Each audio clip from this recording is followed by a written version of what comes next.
Halo semuanya, apa kabar? Baik bukan? Oke, kita kembali lagi ke pembelajaran kita berikutnya. Hari ini kita akan belajar tentang PKN, yaitu PKN dari tema 4 kelas 3, yaitu kewajiban dan hakku ataupun hak asasi manusia. Baiklah, dibuka ya bukunya tentang tema 4 kelas 3, kewajiban dan hak. Kita mulai pembelajarannya ya, diperhatikan baik-baik. Pengertian hak asasi manusia. Hak asasi manusia adalah sebuah konsep hukum dan normatif yang menyatakan bahwa manusia memiliki hak yang melekat pada dirinya karena ia adalah seorang manusia.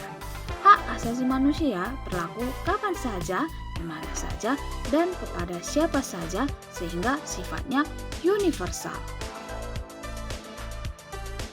Hak asasi manusia, hak-hak tersebut antara lain hak untuk hidup, hak berkeluarga dan melanjutkan keturunan, hak mengembangkan diri, hak memperoleh keadilan, hak atas kebebasan pribadi, hak atas rasa aman, hak atas kesejahteraan, hak turut serta dalam pemerintahan, hak anak, dan hak wanita. Sejak kapan manusia memiliki hak? Manusia memiliki hak sejak berada di dalam kandungan. Secara alami, manusia mempunyai hak sejak dalam kandungan ibunya, yakni hak untuk hidup dan lahir ke dunia. Hak untuk hidup ini merupakan hak asasi manusia, tepatnya hak anak, yang diakui dan dilindungi oleh hukum.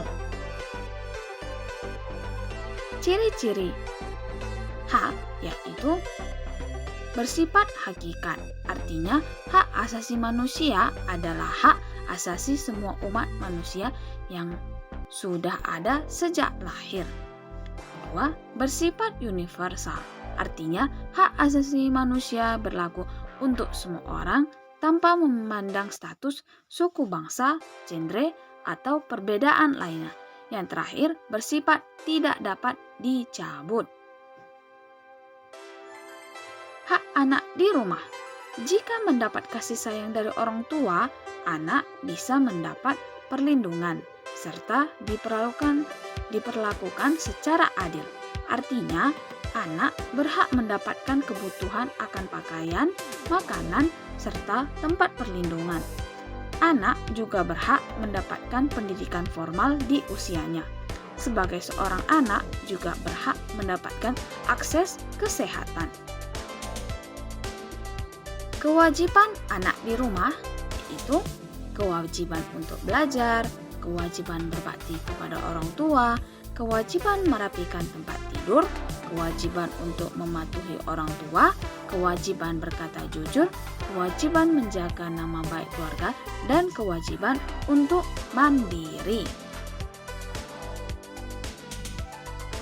Hak anak di sekolah, hak untuk mendapat pendidikan dan pengajaran, hak untuk mendapat perlakuan adil dari guru, hak untuk mengumumkan pendapat dalam kegiatan pembelajaran, hak untuk menggunakan fasilitas pembelajaran sesuai dengan prosedur dan ketentuan yang berlaku.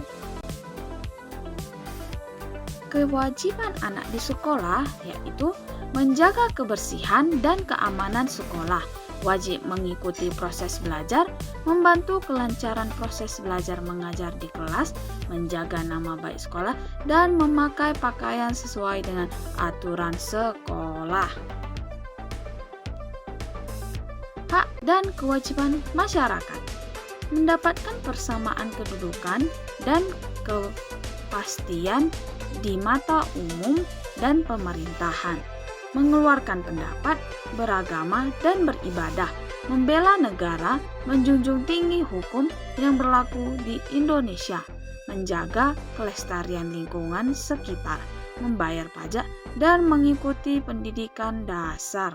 Instrumen hukum HAM di Indonesia. Pembukaan UUD 1945 disebut juga sebagai pokok pikiran UUD 1945.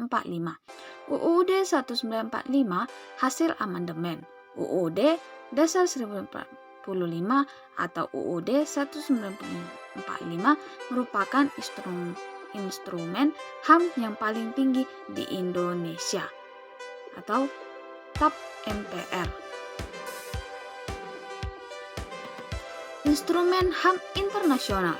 Instrumen HAM internasional merupakan alat yang berupa standar-standar pembatasan pelaksanaan dan mekanisme kontrol terhadap kesepakatan antara negara tetangga jaminan HAM yang berupa Undang-Undang Internasional HAM atau International Bill of Rights.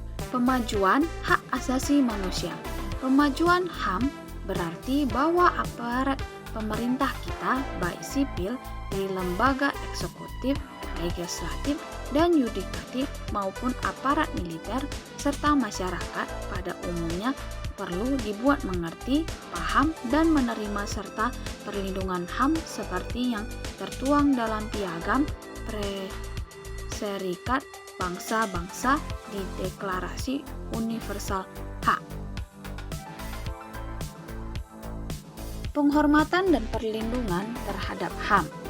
Dengan demikian, hakikat penghormatan dan perlindungan terhadap HAM ialah menjaga keselamatan eksistensi manusia secara utuh melalui aksi keseimbangan, yaitu keseimbangan antara hak dan kewajiban serta keseimbangan antara kepentingan perseorangan dan kepentingan umum. Baiklah, itu adalah semua tentang hak asasi manusia serta hak kita sebagai anak. Oke, sekarang kita masuk ke pertanyaan. Coba ya, kalian perhatikan. Ini ada sebuah cerita. Coba kalian baca, kita baca sama-sama. Kasih sayang di rumah. Manusia tidak bisa hidup sendiri. Sebagai manusia, kita wajib saling mengasihi dan menyayangi. Menyayangi keluarga merupakan salah satu kewajiban kita. Di dalam setiap kewajiban selalu ada hak yang kita dapatkan. Kewajiban dan hak hendaknya dilaksanakan secara seimbang. Akan tetapi masih ada orang yang tidak melaksanakan kewajibannya, seperti orang harus melaksanakan kewajiban sebagai seorang anak. Kamu harus menyayangi orang tuamu. Kamu juga harus berterima kasih kepada orang tuamu. Kamu harus mendoakan mereka setiap hari.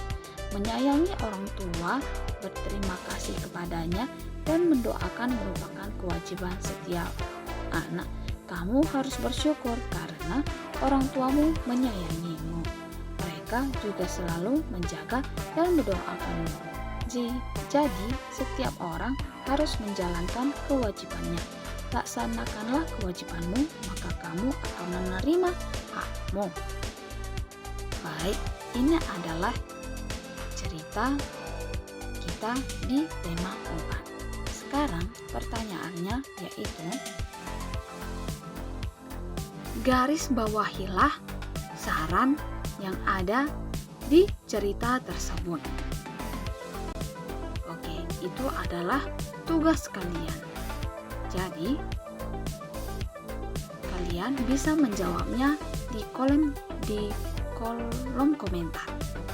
Dan Ibu akan memeriksanya nanti dan akan membalas jawaban kalian. Semoga kalian dapat menjawabnya dengan baik ya. Baiklah, ini adalah pembelajaran kita untuk pertemuan ini. Kiranya kalian bisa mengerti apa itu hak dan kewajiban kalian sebagai anak di lingkungan masyarakat maupun di rumah dan di sekolah. Oke, kiranya kalian sudah melaksanakan kewajiban kalian ya. Baiklah, sampai di sini pertemuan kita. Sampai jumpa kembali.